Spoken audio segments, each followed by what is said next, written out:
All right, well, I'm excited to introduce to you the pipe cleaner activity where you're going to get a chance, as it says here, to work with the transformations of our trig functions that we've been studying. Now, there just one caveat, we're actually not going to use pipe cleaners. I used to hand them out hoping that kids would bend them to look like a sine wave, but instead we got all kinds of funny shapes. It was lots of fun, but really didn't work for helping to practice, again, our trig functions. So instead we're going to use Nearpod. And you might want to open up Nearpod right now, the other link that you'll see there in Google Classroom, and you should be able to find a graphing coordinate plane where the x-axis looks like it is in degrees and the y-axis is values. So pause the video, open up Nearpod. We're going to do this first class problem together.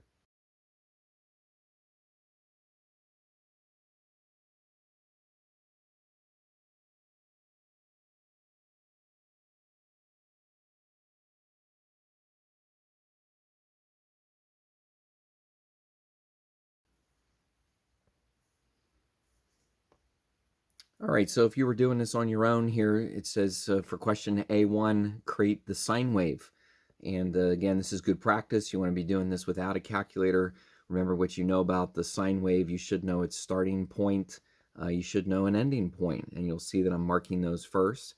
We also have kind of the point in the middle, and then we start to move to a maximum and a minimum. So this is supposed to be an activity that gets you to practice knowing the important points of the sine wave, and of course we can graph it.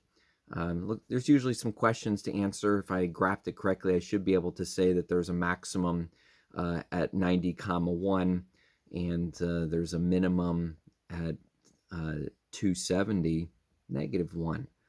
And so you can kind of match that or check that with, of course, the graph that you drew.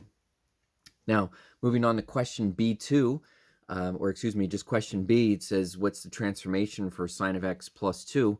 And of course, you would say that it has shifted up 2. And what I really want you to do is take the graph that you already made and just move every point up 2 units. And when you move every point up 2 units, you're going to be, by default, getting a sine wave that has shifted up 2. Now, we also would know that the midline has shifted up 2, and so you could also think about the original midline, which is the x-axis, and you could shift that up 2. But every one of these blue points is the original red points, just all shifted 2 units high. And so we have a nice graph of one period of the sine wave. Question C1. And by the way, when you guys do these problems on your own, you're going to want to write down what problem you're doing. I kind of combined a couple problems here. I combined question A1 and also question B. So I'm going to write that like in the corner of the Nearpod screen. But I'm going to choose to get a new screen for question C. And, you could do the same thing on your Nearpod because I think you have 10 spots, 10 graphing spots to be able to work through the pipe cleaner activity. So it looks like question C1, what's the transformation for sine of x plus 90? And now we're looking at a horizontal shift, right?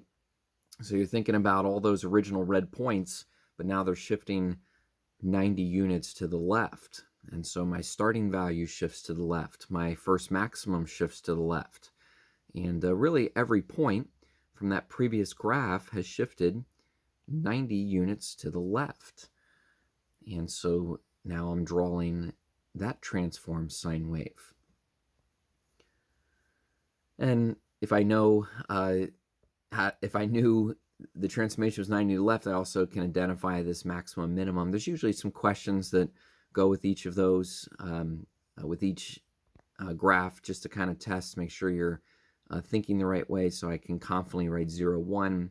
I can also write for my minimum, it looks like it's at 180, negative 1. Now, you ready for the big sort of final question here? Question D1, question D2. How can we use the sine wave to create the cosine wave? How can we use the sine wave to create the cosine wave? Well, take a close look at the graph that we have here because it is the cosine wave. In fact, the graph that is drawn here is exactly the same as the cosine wave, um, knowing that the cosine wave starts at 0, 1, knowing that in the middle it's going to be down here at 180, -1. And so this blue graph is the cosine graph, but this red graph was also the cosine graph.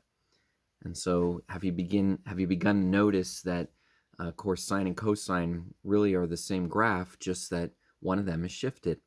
In fact, basically, a cosine graph, I think I used blue when I wrote that the first time. So the cosine graph is equal to the sine graph shifted 90 degrees to the left. In fact, that's actually always been true, that a cosine graph is just a shifted sine wave. Now, you've got numerous graphs here that you can practice. Make sure you read my directions carefully so you know how many I'm going to require you to do through the Nearpod. And again, use the graphing calculator when prompted to check your work, but try to draw these graphs without the graphing calculator initially so you can start to really solidify your knowledge of the trig graphs and their transformations.